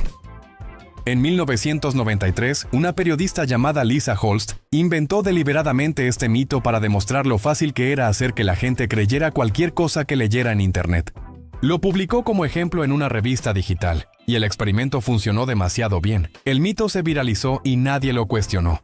Desde entonces, miles lo repiten como verdad. Lo escuchas en cenas familiares, en TikToks, en videos de datos curiosos, y todos hacen esa cara de horror con solo imaginarlo, pero es completamente falso. Las arañas no quieren estar cerca de nosotros, y mucho menos dentro de nuestras bocas, así que puedes dormir tranquilo. Lo único que entra en tu boca por la noche probablemente sea tu propia baba. Pero dime, ¿cuántas veces repetiste este dato como si fuera verdad? Porque sí, a veces el verdadero bicho es la desinformación. Tu celular se cayó al agua y alguien te gritó: ¡mételo en arroz! Parece un consejo de abuelita tecnológica, pero ¿realmente funciona? ¿El arroz es un rescatista de emergencia o solo un mito moderno con buena fama? La verdad, el arroz no arregla un celular mojado, y peor aún, puede empeorar la situación. Este famoso truco viene de la idea de que el arroz crudo absorbe la humedad. Y sí, en un recipiente cerrado y con tiempo, algo de agua podría absorber. Pero cuando hablamos de un teléfono con componentes electrónicos delicados, la humedad no es el único problema. Lo peligroso es dónde se metió esa agua. Si tocó circuitos, si dejó residuos, si hubo corto. Y aquí lo más importante, Dejar el celular en arroz no lo seca por dentro, solo le da tiempo y falsas esperanzas. Peor aún, el arroz puede soltar polvillo, almidón o granitos que se meten en puertos y rendijas, y eso sí puede causar daño. Entonces, ¿qué sí debes hacer? 1. Apágalo inmediatamente. 2. No lo cargues ni lo enciendas. 3. Sécalo por fuera. 4. Si puedes, abre la tapa. Retira batería o SIM. 5. Y lo mejor, llévalo con un técnico o usa bolsas de sílica. Esas bolsitas que vienen en cajas de zapatos. ¿Y el arroz? Guárdalo para el almuerzo, porque en esta historia el único que termina seco es tu bolsillo si sigues ese consejo. Dime, ¿alguna vez metiste tu celular en arroz pensando que estabas haciendo magia? Porque sí. A veces el mito es más pegajoso que el arroz al fondo de la olla. Dicen que si te sientes mal, con fiebre, tos o dolor de garganta, un antibiótico te lo quita en 2 días. Y claro, muchos corren a la farmacia o se toman el que les sobró de la última vez. Pero aquí viene el giro. Los antibióticos no matan virus. Nunca lo han hecho. Y nunca lo harán. Suena extraño, ¿no? Porque lo hemos escuchado toda la vida. Que si tienes gripe, que si te duele el cuerpo, tómate un antibiótico y se te quita. Pero la ciencia dice otra cosa. Los antibióticos fueron creados para combatir bacterias, no virus. Son como armas de precisión quirúrgica, eficaces contra ciertos microbios, pero totalmente inútiles contra otros. ¿Y los virus? Son otra historia. No tienen las mismas estructuras, no se reproducen igual, ni siquiera están vivos del todo como las bacterias. Entonces, ¿qué pasa cuando tomas antibióticos para algo viral, como una gripe o un resfriado? Nada, absolutamente nada. Bueno, casi nada, porque aunque no atacan al virus, sí atacan tu microbiota, las bacterias buenas de tu cuerpo, y eso sí puede dejarte más vulnerable. Peor aún, el mal uso de antibióticos fuerza a las bacterias a evolucionar, se hacen resistentes y un día, tal vez uno cercano, cuando realmente necesites un antibiótico porque tienes una infección bacteriana real, ya no funcione. Eso sí da miedo. Es como usar un extintor para apagar un incendio. En una tormenta eléctrica. Inútil. Y hasta peligroso. Así que la próxima vez que alguien diga, tómate un antibiótico, te va a ayudar con esa gripe, ya sabes la verdad. No es medicina, es un disparo al vacío. Dime, ¿alguna vez tomaste uno sin necesitarlo? Porque si seguimos creyendo que mata virus, lo único que va a morir es su poder real cuando de verdad lo necesitemos. Yo lo he hecho, pero ahora sé que no sirve para nada más que para hacer más fuerte a las bacterias. Mejor voy al doctor antes de crear una superbacteria en mi cuerpo. ¿Y si te dijera que ese bocado que se te cayó al suelo ya no es lo que era hace 5 segundos? Sí. La famosa regla de los 5 segundos ha salvado miles de galletas, papitas y pedazos de pizza, pero también ha sido la excusa perfecta para ignorar la realidad. La idea suena lógica. Si lo levantas rápido, las bacterias no alcanzan a subirse. Como si los gérmenes fueran atletas lentos que necesitan tiempo para organizarse antes de invadir tu comida. Pero no, la verdad es más sucia y más rápida. Las bacterias no tienen reloj, ni hacen fila, están ahí, esperando. Y en cuanto la comida toca una superficie contaminada, la transferencia puede ser casi instantánea. En menos de un segundo ya hay invasión. No importa si fue en la cocina, el suelo del cuarto o una mesa brillante. Todo depende de 2 cosas. Qué tan sucio está el lugar y qué tan húmeda es la comida. Un pan seco no atraerá tantas bacterias como una fresa jugosa, pero en ambos casos, si la superficie tiene microorganismos, ya están dentro del juego. Y lo más inquietante es que esta regla no nació de un laboratorio, sino de la cultura popular. Un mito que repetimos porque suena cómodo, porque nos da permiso, y porque nadie quiere desperdiciar un chocolate solo por una caída accidental. Pero lo cierto es esto. 5 segundos son más que suficientes para contaminar un alimento. No importa cuán limpio creas que está el suelo, las bacterias no esperan tu decisión. Ahora tú dime, ¿vale la pena arriesgar tu estómago por seguir creyendo en una regla que nunca existió? Porque sí. A veces lo más peligroso no es lo que cae al suelo, sino lo que elegimos volver a llevarnos a la boca. Mejor deja en el suelo lo que se cayó. No seas migajero, quiérete más. Dicen que si sales sin suéter, con el cabello mojado o descalzo por la casa, te vas a resfriar, que el frío entra por los pies, por la espalda, por el cuello, y que basta una corriente de aire helado para terminar con mocos y fiebre. Pero, ¿y si te dijera que el frío por sí solo no causa resfriados? Sí, lo sé. Suena como una traición a todo lo que nos enseñaron de niños, pero la ciencia es clara. El resfriado común es causado por virus, No por la temperatura ambiente. Ni el viento, ni el hielo, ni andar sin chamarra son culpables directos. El verdadero villano es microscópico. Ahora bien, no todo es tan simple. El frío no enferma, pero sí crea el ambiente perfecto para que los virus hagan de las suyas. Primero, en climas fríos solemos quedarnos más tiempo en espacios cerrados, menos ventilación, más contacto con otras personas, y eso significa más intercambio de virus. Luego está tu cuerpo. Cuando inhalas aire frío, las vías respiratorias se resecan, y eso debilita tus defensas locales. La mucosa nasal, que normalmente atrapa microbios, pierde efectividad. Es como si el sistema de seguridad se congelara, justo cuando más lo necesitas. Y para rematar, algunos virus, como el rinovirus, principal causante del resfriado, se reproducen mejor a temperaturas bajas. Así que sí, el frío no te enferma, pero sí le hace la vida más fácil al virus. No es el clima lo que te ataca, es lo que aprovecha el clima para colarse en ti. Así que la próxima vez que alguien te diga, cúbrete o te vas a enfermar, tal vez deberías responder, no es el frío, es lo que no vemos en el aire. Dime, ¿cuántas veces culpaste al clima sin ver al verdadero culpable? Si te gusta descubrir la verdad que ignorabas, deja tu like, suscríbete y comparte con tus compañeros que necesitan descubrir la verdad de las cosas. Durante años nos vendieron la idea de que ponerle Mozart a tu bebé lo convertiría en un genio, y que tú también podrías ser más inteligente con solo escuchar música clásica. Todo comenzó en 1993, cuando un estudio pequeño, muy pequeño, dijo que unos estudiantes mejoraban su razonamiento espacial tras oír la sonata K-448 de Mozart, y ¡boom!, el mundo enloqueció. Empezaron a vender discos para bebés no nacidos, cursos de maternidad con auriculares para el vientre, y hasta hubo gobiernos que repartieron CDs de Mozart como si fueran vacunas para el cerebro. Pero aquí va el giro. Todo era un malentendido. El efecto era temporal, muy temporal. Duraba unos minutos, y no porque Mozart tuviera poderes mágicos, sino porque te activaba un poco, te mejoraba el ánimo y, como cualquier cosa que te despierte, te volvías un poquito más atento por un rato. Después llegaron más estudios, y todos decían lo mismo. No hay pruebas de que escuchar música clásica te haga más inteligente. Así que no. Ponerle Beethoven a tu cactus no lo hará florecer mejor. Ni escuchar Bach antes del examen te dará superpoderes. Lo que sí es cierto es que aprender a tocar un instrumento sí tiene beneficios reales. Mejora tu memoria, tu atención, tu coordinación y hasta tu paciencia. Pero eso no tiene nada que ver con solo apretar play. Aún así, ¿escuchar música clásica es inútil? Para nada.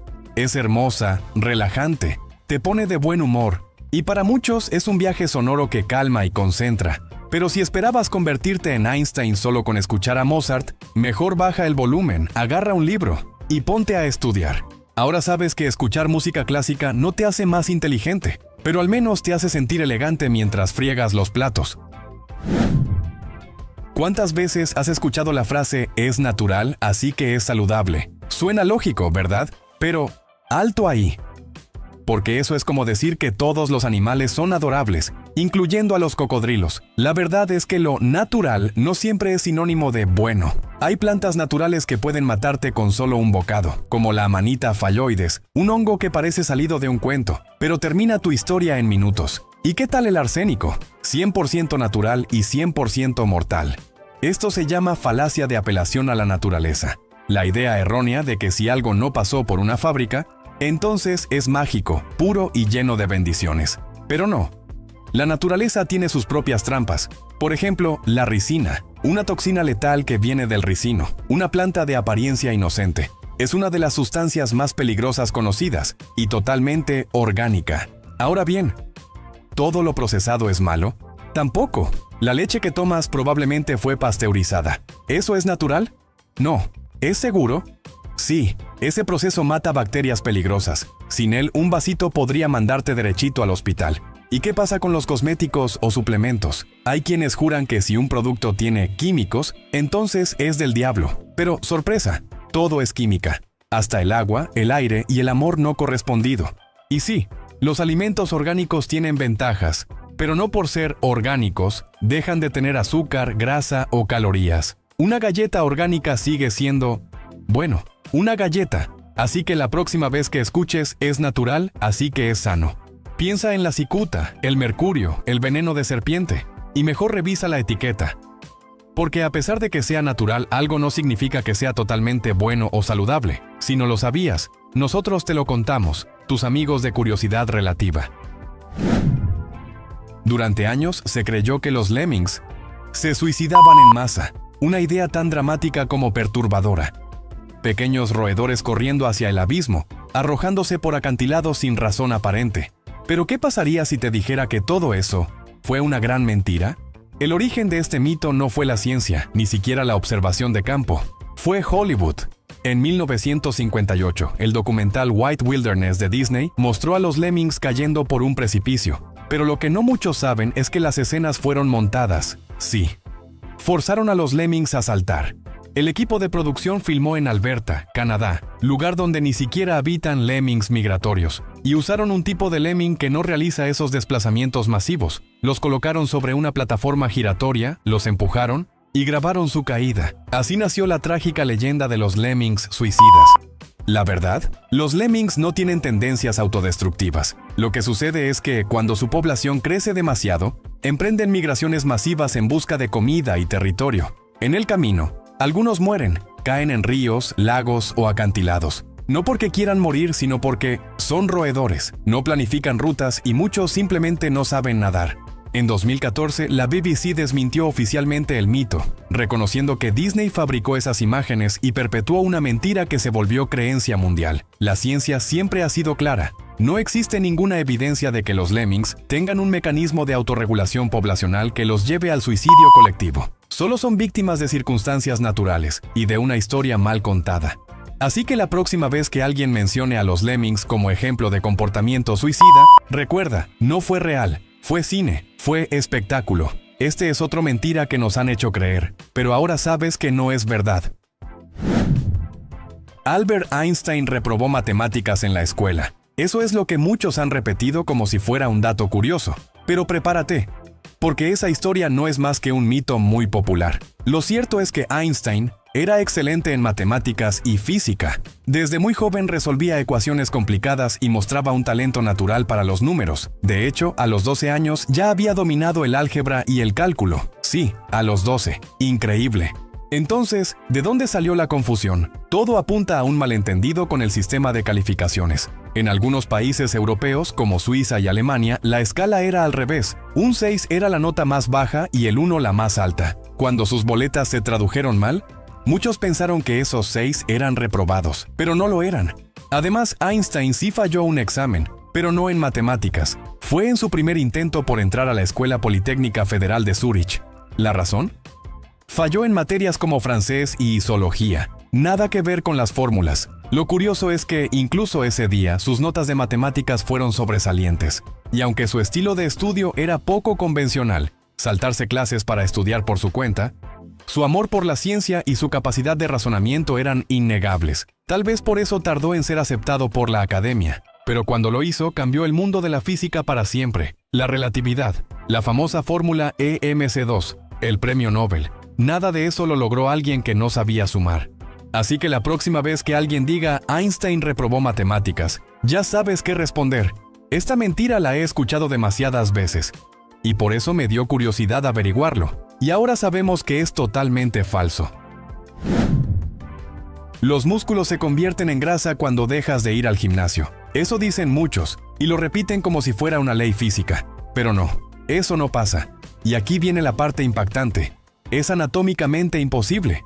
Músculo y grasa son dos tipos de tejidos completamente distintos. Uno está compuesto por fibras contráctiles que permiten moverte, levantar peso, mantenerte firme. El otro es una reserva de energía, blanda, esponjosa y sí, bastante pasiva. No importa cuánto lo intentes, un músculo jamás se va a derretir y convertirse en grasa. Entonces, ¿por qué surge el mito? Bueno, lo que realmente pasa cuando dejas de entrenar es esto. El músculo que no se usa se atrofia, pierde volumen, fuerza y densidad. Y si además sigues comiendo igual, o peor, con antojos sin quemar, tu cuerpo empieza a acumular grasa.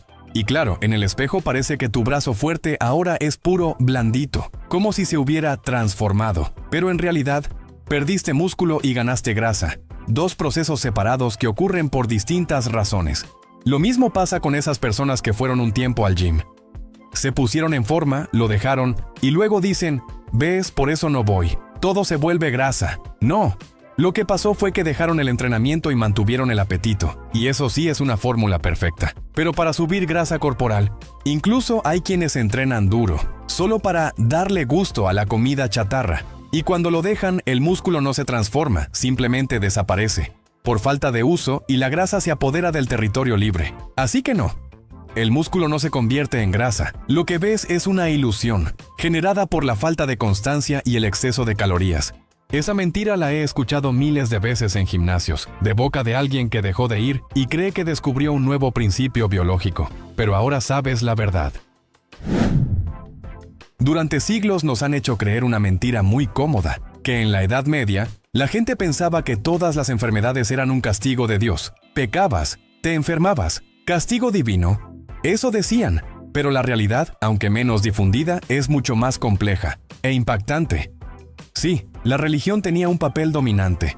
Las iglesias eran poderosas. Y claro, muchos veían la peste o la lepra como el resultado de un alma corrompida. Pero pensar que todo se reducía a rezar y confesar pecados es simplemente falso.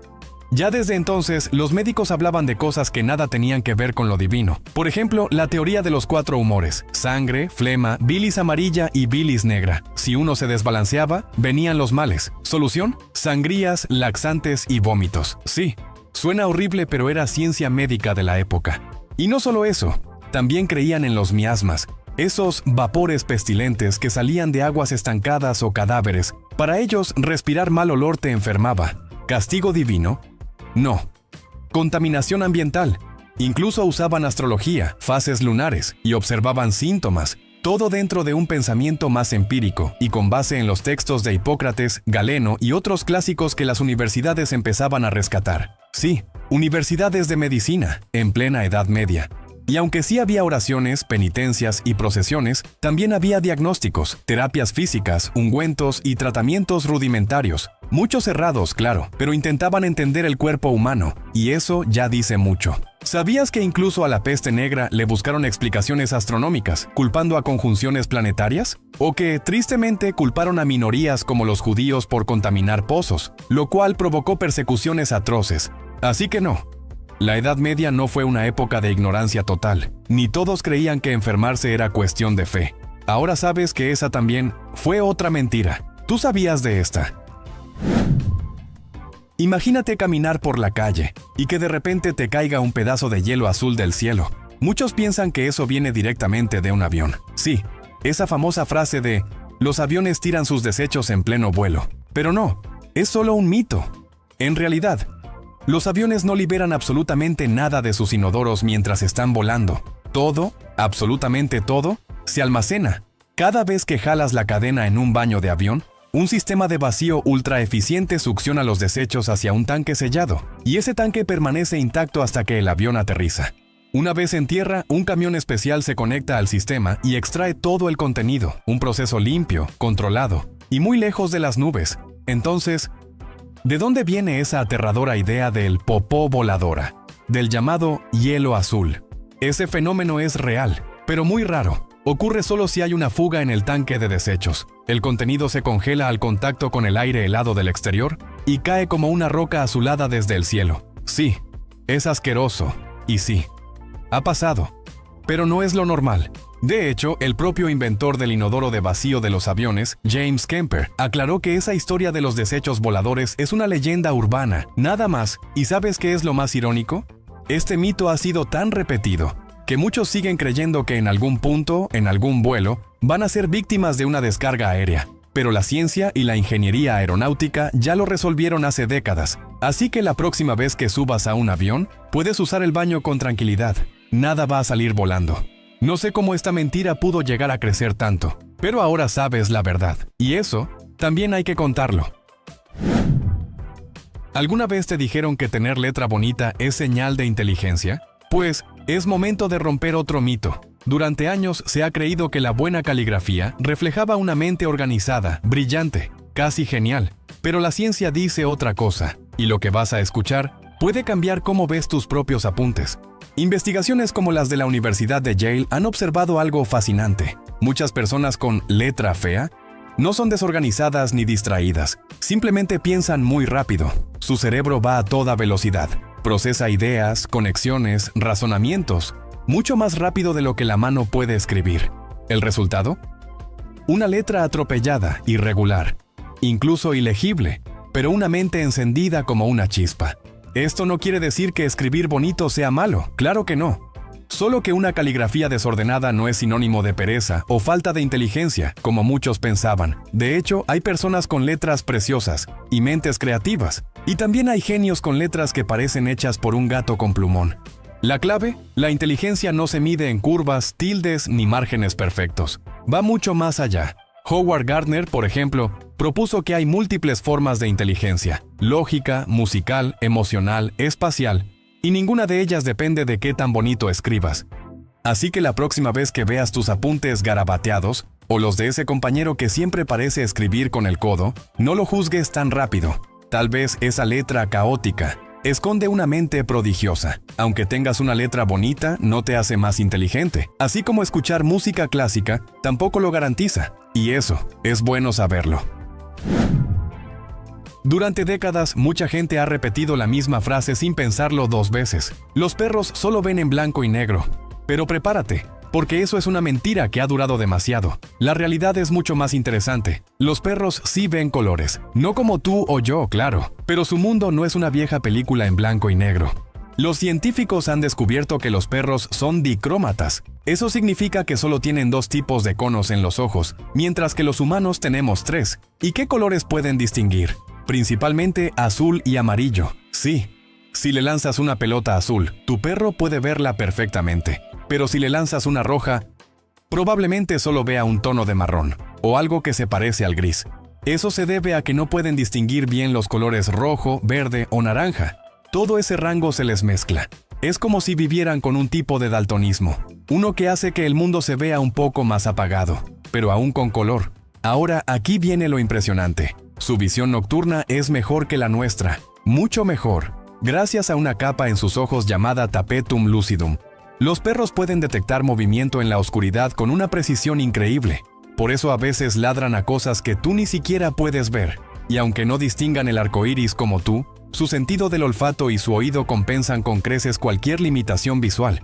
Así que la próxima vez que escuches a alguien decir que los perros solo ven en blanco y negro, déjale caer esta verdad como un hueso jugoso. Tu mascota sí alcanza a ver colores, y no vive en un mundo gris. Así que, si vas a comprarle un juguete, elige el azul o el amarillo, porque eso sí que lo va a notar. Una carcajada puede engañarte más de lo que imaginas, porque no todo el que ríe está feliz.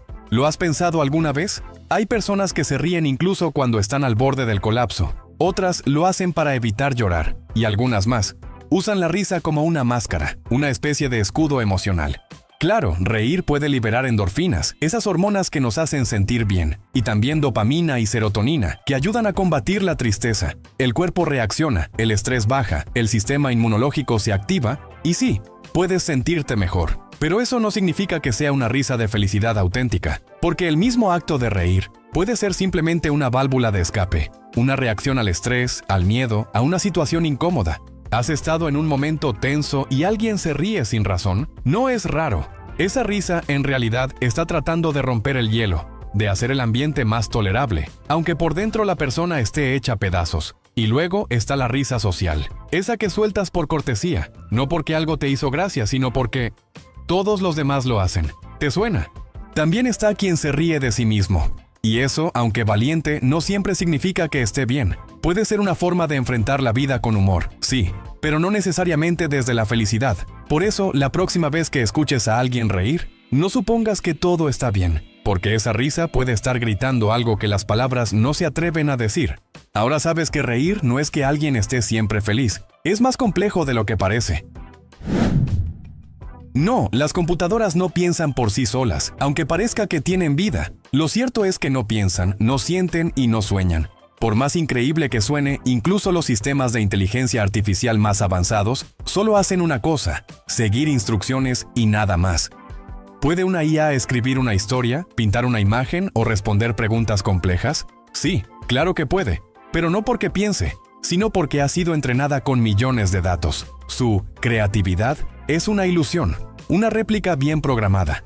Todo lo que ves, todo lo que hace, está basado en patrones, en fórmulas, en comandos que alguien más escribió. No hay pensamientos originales, no hay emociones reales, y mucho menos conciencia.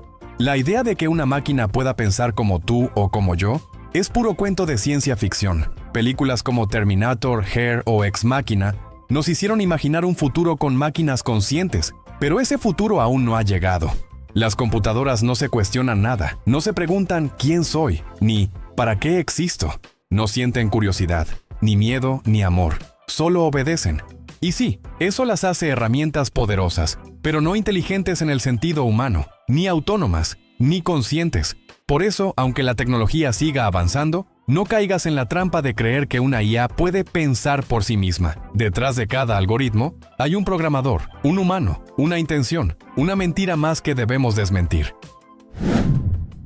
No todo lo integral es lo que parece. Durante años hemos creído que el pan integral siempre es la opción más saludable, pero la realidad es un poquito más compleja. Sí, el pan integral puede ser más nutritivo. Tiene más fibra, más vitaminas, más minerales, pero no todos los panes integrales son iguales. ¿Te has fijado en las etiquetas? Muchos productos que dicen integral tienen apenas un toque de harina integral mezclada con harina blanca refinada. Y sí, eso cuenta legalmente como integral, pero no como saludable. Además, la respuesta de tu cuerpo al pan puede depender de algo que no ves. Tu microbiota intestinal, así es. Tu pan favorito puede sentarte genial o hacerte sentir hinchado. Todo depende de cómo reacciona tu organismo. Y eso varía de persona a persona. Así que no hay una verdad absoluta entre pan blanco o integral. Lo que sí es cierto es que el pan integral real, hecho con grano entero, tiene más fibra, te llena más y puede ayudar a tu digestión, a controlar tu peso y proteger tu corazón. Pero ¿qué hay del pan blanco? No es el villano que muchos creen, solo que es más procesado, tiene menos fibra y puede elevar tu glucosa más rápido. Pero si eliges un pan blanco de buena calidad, también puede ser parte de una alimentación equilibrada. El truco está en leer la etiqueta. No te dejes llevar por el color, ni por la palabra integral en letras gigantes. Busca ingredientes como harina integral de trigo 100% al inicio de la lista. Y recuerda, no se trata solo de calorías. Elige el pan que se adapte mejor a tu salud, tu digestión y tu paladar. Si me preguntas a mí, prefiero que mi pan tenga fibra. Las rocas no son eternas. Aunque muchos piensen que son símbolos de estabilidad y permanencia, la verdad es que están en constante transformación. Sí, incluso esa piedra gigante que parece inmutable está cambiando ahora mismo, tal vez lentamente, imperceptiblemente, pero cambiando al fin. ¿Y cómo es posible? La respuesta está en la geología. Las rocas son parte de un ciclo continuo. Se forman, se desgastan, se transforman y vuelven a empezar. La erosión, el viento, la lluvia, el hielo, todos contribuyen a desgastarlas poco a poco. Pero también ocurren procesos más profundos, como la hidrólisis, que las descompone al reaccionar con el agua, o el cambio de pH, que altera sus minerales. Incluso los rayos gamma emitidos por minerales radiactivos como el uranio o el torio pueden alterar su estructura química con el paso del tiempo. Nada permanece igual para siempre. Y esto nos lleva a una historia poderosa. El mito de Sísifo. Ese hombre condenado por los dioses a empujar una roca cuesta arriba eternamente, solo para verla rodar de nuevo al fondo, una y otra vez. Una tarea sin fin, sin propósito. Una metáfora de esfuerzo inútil, de lucha sin recompensa, pero también de la resistencia del ser humano frente al absurdo. Porque tal como la roca cambia lentamente con el tiempo, también nuestras luchas pueden tener sentido, aunque no lo parezca al principio. Así que la próxima vez que alguien diga que una roca es eterna, puedes responder con seguridad: ni siquiera la piedra es para siempre. Ahora sabes que hasta las rocas tienen sus mentiras, que mucha gente aún cree. En la arena del Coliseo, la multitud rugía. El sol abrasaba los cascos, el sudor resbalaba por las mejillas cubiertas de sangre, y el acero chocaba con un sonido que aún parece resonar entre ruinas. Pero hay algo que no te han contado. Algo que contradice el mito más popular de todos. Los gladiadores no siempre luchaban hasta la muerte.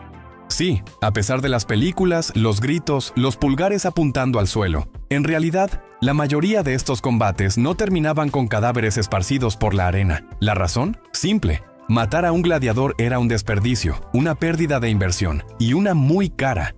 Los lanistas, dueños de estos luchadores, entrenaban a sus hombres como atletas de élite, los alimentaban, los fortalecían, porque cada uno valía una fortuna, y perderlo en cada espectáculo era como quemar un carro de oro por diversión. Claro, había excepciones, combates a muerte reales, organizados como castigo o para entretener a una audiencia especialmente sedienta de sangre, pero esas luchas eran la minoría. La mayoría de las veces, si un gladiador quedaba herido, levantaba un dedo. Un gesto que pedía compasión, y ahí. Todo se detenía, el público miraba, el editor, el mecenas del evento, decidía su destino. ¿Pulgar arriba? ¿Pulgar abajo? Esa imagen es un invento moderno.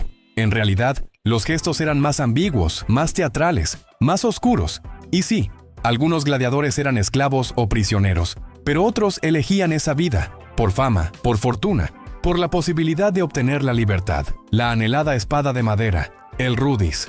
Así que la próxima vez que escuches esa frase, Ave César, los que van a morir te saludan, recuerda que no eran ellos quienes la decían. Esa línea fue inventada, igual que la idea de que todos murieron en combate, porque en la Roma antigua, el verdadero espectáculo era mantenerlos con vida, para que pelearan otra vez. Ahora sabes que no todas sus batallas fueron a muerte. Imagina esto. Estás en casa, son las 3 de la madrugada, y escuchas pasos, lentos, arrastrados, como si alguien o algo caminara sin rumbo por el pasillo. Te asomas, y ahí está, un familiar con los ojos entreabiertos, el rostro inexpresivo, y avanzando como si no pudiera verte. El corazón te da un vuelco, porque siempre has escuchado esa advertencia. No despiertes a un sonámbulo, podrías matarlo, pero no es cierto. Ese mito, tan arraigado y repetido, es completamente falso. Despertar a un sonámbulo no lo matará, ni lo volverá loco, ni abrirá un portal maldito. Pero eso no quiere decir que sea inofensivo. Cuando una persona sonámbula es despertada abruptamente, puede reaccionar con confusión total. No sabe dónde está, no te reconoce, y a veces puede volverse agresiva, como si estuviera defendiéndose de una amenaza invisible. Imagina que te responde con un empujón o un grito, y no porque te odie, sino porque su cerebro está atrapado entre el sueño profundo y la vigilia. Además, el verdadero peligro no está en despertarlo, sino en lo que hace dormido. Muchos sonámbulos se levantan, caminan, abren puertas, bajan escaleras, algunos incluso intentan salir de casa, y ahí puede venir lo realmente trágico. Por eso, lo mejor no es zarandearlo como en las películas. Lo ideal es acercarse con calma, guiarlo suavemente de regreso a la cama, sin asustarlo, sin gritar, sin convertir la noche en una escena de terror innecesaria. Y si el sonambulismo es muy frecuente, la medicina tiene técnicas para manejarlo. Como despertarlo suavemente unos minutos antes de la hora habitual en que sucede, interrumpiendo así el ciclo. Pero lo importante aquí es que sepas la verdad, porque esta mentira ha sobrevivido por generaciones, y tú mereces saber que si tienes un familiar sonámbulo sí puedes despertarlo. No morirán, ni quedarán atrapados entre dimensiones. Solo asegúrate de hacerlo con cuidado, porque entre el sueño y la vigilia, las reacciones humanas pueden ser más aterradoras que cualquier fantasma. En plena madrugada, mientras duermes plácidamente, tu celular sigue ahí, conectado, respirando electricidad, y entonces llega el recuerdo de lo que te han dicho. No lo dejes cargando toda la noche. Vas a arruinar la batería. Pero, ¿es eso cierto? ¿De verdad tu teléfono se está cocinando lentamente mientras sueñas? ¿O es solo otro mito moderno que nos persigue como una sombra tecnológica? La verdad es escalofriante, pero no como imaginas. Tu celular no va a explotar. Ni tampoco va a morir al amanecer por estar al 100%. Los smartphones actuales están diseñados con sistemas de protección inteligente. Cuando la batería llega al 100%, el sistema detiene la carga automáticamente. ¿Entonces todo está bien? No tan rápido. Aunque no se sobrecargue, el calor es el verdadero villano oculto. Ese calor que se acumula si dejas el teléfono bajo la almohada o sobre una mesa caliente. Ese calor silencioso que no ves, pero que con el tiempo puede ir acortando la vida útil de la batería. Como una vela que arde más rápido cuando nadie la mira. Y lo peor es que no lo notas de inmediato. Tu celular funciona, responde, hasta que un día empieza a apagarse al 30%, a calentarse sin motivo, a suplicar que lo desenchufes. Los expertos lo advierten. No es el acto de dejarlo toda la noche lo que lo destruye, sino la repetición diaria, el exceso de calor, el no dejarlo respirar. La regla de oro que pocos siguen. Mantén la batería entre el 20% y el 80%. Eso le dará más vida y menos drama. Pero tranquilo, no necesitas salir corriendo a desenchufarlo ahora mismo. Solo, no lo tapes, no lo cargues sobre telas y de vez en cuando, déjalo descansar. Porque aunque tu celular no muera esta noche, cada carga descuidada lo acerca a su última actualización. Ahora puedes dejar cargando tu celular toda la noche sin pensar de que se va a estropear tu batería. Pero no digas que no te lo advertimos. Imagina esto. Estás frente a tus apuntes tratando de concentrarte. Y de fondo suena esa canción que te encanta. Empiezas a mover los pies, tarareas un poco. Y antes de darte cuenta, olvidaste lo que estabas leyendo. El mito de que escuchar música siempre mejora el aprendizaje ha engañado a generaciones. Nos hizo creer que con unos audífonos y una buena playlist, podríamos memorizar cualquier cosa. Pero la ciencia dice otra cosa, y no es nada alentador. Atención, cuando estudias algo complejo que requiere memoria y análisis, la música, sobre todo si tiene letra, puede ser una trampa mental. Tu cerebro no puede procesar palabras de una canción y conceptos abstractos al mismo tiempo. Termina dividido, confundido y saturado. Creías que te estaba ayudando. En realidad, te estaba robando enfoque, deslizándose suavemente por tus oídos, mientras saboteaba tu concentración en silencio. Pero no todo es oscuridad. Hay tareas donde la música sí puede ser aliada. Aquellas repetitivas, mecánicas, donde no hace falta pensar demasiado. Allí el ritmo ayuda, reduce el estrés, incluso eleva el estado de ánimo. Pero eso no significa que debas confiarte.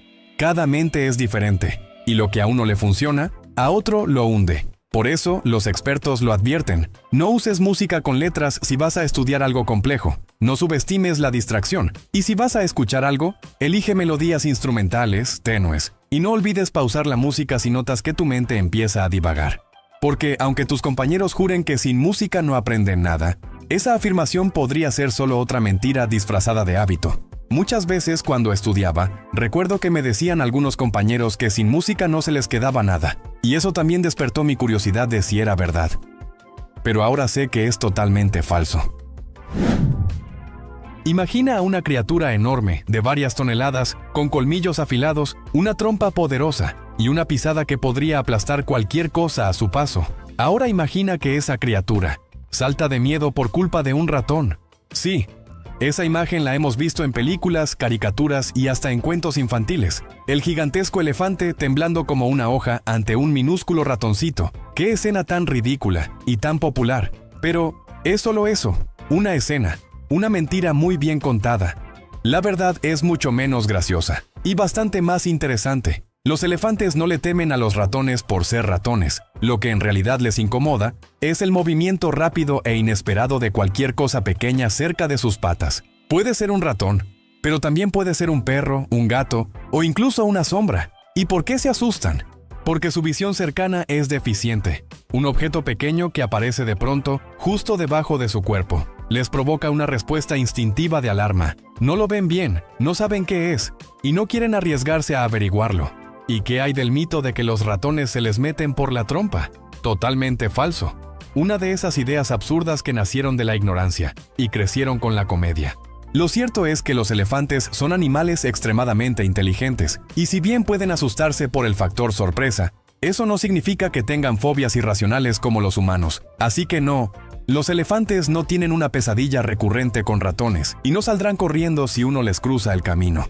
Yo también vi en caricaturas que los elefantes les aterraba a los ratones, pero ahora sé que es completamente falso. ¿Tú también lo creíste? Walt Disney, el hombre que creó castillos, ratones parlantes, y dio vida a millones de sueños animados, pero también protagonista de una de las leyendas urbanas más escalofriantes del siglo XX. ¿Lo recuerdas? Ese rumor siniestro que aseguraba que su cuerpo fue congelado en una cámara criogénica. Sí, una especie de tumba futurista, esperando a que la ciencia lo reviviera algún día. La imagen es tan impactante que muchos la creyeron sin dudar. Pero aquí va el golpe frío. Todo es mentira. Walt Disney murió en 1966 por cáncer de pulmón y fue incinerado 2 días después. Sus cenizas reposan en el cementerio Forest Lawn Memorial Park, en California. Nada de tanques congelados, nada de cápsulas secretas bajo Disneyland. Solo una imaginación colectiva que se nos fue de las manos. ¿Y cómo nació esta historia? Por varias razones. su obsesión con el futuro, la ciencia y su misterioso funeral a puerta cerrada. Todo eso fue el caldo de cultivo perfecto para una teoría macabra. Algunos incluso afirmaron que su cuerpo estaba oculto bajo una de las atracciones del parque. Otros aseguraban que él quería vivir eternamente, pero su propia hija, Diane Disney, lo negó rotundamente. Dijo que su padre jamás mostró interés por la criogenia y que todo, absolutamente todo, es una mentira repetida tantas veces que se convirtió en verdad para muchos. Ni siquiera fue el primer hombre congelado. Ese título le pertenece a James Bedford. Y sí, también en los años 60, pero no fue Walt. No hay pruebas, no hay registros, no hay cámara secreta bajo el castillo. Y aún así, el mito sigue rodando, como una historia que nos gusta demasiado como para soltarla. No sé el porqué de inventar tanta mentira y repetirla hasta que todos creen que es verdad. Dime, ¿tú también pensaste que estaba esperando en hielo? Tronarse los dedos, ese crujido seco que para algunos es un alivio y para otros una advertencia. ¿Cuántas veces te dijeron que si lo hacías, te daría artritis? Yo recuerdo perfectamente, las amigas de mi abuela me lo advertían con los ojos bien abiertos. No te truene los dedos, se te van a deformar, o peor aún, te va a dar artritis. Y claro, uno se lo creía, porque ese sonido, ese chasquido tan brutal, parece que algo dentro se rompe, pero la verdad es mucho más extraña. Ese crujido no es el eco de tus huesos rompiéndose ni el principio del fin. Se trata de algo mucho más mundano. Burbujas de gas. Sí. Dentro de tus articulaciones hay un líquido llamado líquido sinovial, que actúa como lubricante. Cuando truenas los dedos, cambias la presión en esa cápsula, y eso hace que una burbuja de gas colapse o se libere violentamente. Así de simple. Nadie ha demostrado científicamente que este hábito cause artritis. De hecho, hay estudios de décadas, incluyendo uno de un doctor que se tronó los dedos de una sola mano durante más de 60 años, y nunca desarrolló artritis en ninguna. Pero eso no significa que sea inofensivo del todo. Si lo haces con demasiada fuerza o demasiada frecuencia, podrías irritar los tendones o incluso dañar los ligamentos con el tiempo. También puede disminuir un poco la fuerza de agarre y provocar una leve hinchazón. Pero artritis, no. Esa enfermedad tiene causas mucho más profundas. La genética, la edad, enfermedades autoinmunes. No el simple hecho de relajarte los dedos en una tarde aburrida. Así que la próxima vez que escuches esa amenaza, ya sabes qué responder. Y si alguien se escandaliza al escucharte tronar los nudillos, solo míralo y dile: esto no me va a matar, pero sus mitos sí que dan miedo. Durante siglos, se nos contó una historia, una mentira tan repetida, que muchos aún la creen. Se dice que en la Edad Media, la gente pensaba que la Tierra era plana, que los navegantes temían caer por el borde del mundo, que Cristóbal Colón fue un loco que desobedeció a una iglesia ignorante. Pero nada de eso fue verdad. Y ahora, escucha bien, porque esta mentira tiene raíces profundas y un origen más reciente del que imaginas. Durante la Edad Media, los sabios sabían perfectamente que la Tierra era redonda. La idea de una Tierra esférica no era una locura. Era conocimiento heredado de los antiguos griegos, de pensadores como Pitágoras, Aristóteles y Ptolomeo. Incluso los monjes y teólogos lo sabían. Figuras como Tomás de Aquino hablaban de un planeta redondo, y obras como La Divina Comedia de Dante describían el infierno, como un túnel que cruzaba el centro esférico de la Tierra. Entonces, ¿de dónde nació este mito de la Tierra plana medieval? La respuesta es inquietante. Durante el siglo XIX, algunos pensadores de la Ilustración quisieron mostrar la Edad Media como una época de oscuridad y superstición, y para hacerlo, inventaron esta historia. Una historia en la que el progreso científico había sido bloqueado por la fe, y en la que Colón se enfrentó al miedo irracional de caer al vacío. Pero lo cierto es que el conflicto de Colón no fue por la forma del planeta, sino por el tamaño. Los expertos sabían que la Tierra era redonda, pero también sabían cuán inmenso era el océano. Y tenían razón. Aún así, la historia falsa fue más atractiva, más cinematográfica, y fue repetida en libros, escuelas, películas, hasta convertirse en lo que muchos hoy creen que fue verdad. Así que la próxima vez que escuches que en la Edad Media todos pensaban que la Tierra era plana, recuerda, cada mentira tiene su historia, pero no te preocupes, aquí te la contamos. Durante años, una teoría ha surcado los cielos, una idea tan inquietante que muchos todavía la susurran en voz baja. Los chemtrails, rastros blancos que dejan los aviones a gran altura, que según algunos no son simples estelas de vapor, sino gases químicos secretos lanzados por gobiernos para controlar el clima, o incluso la mente humana.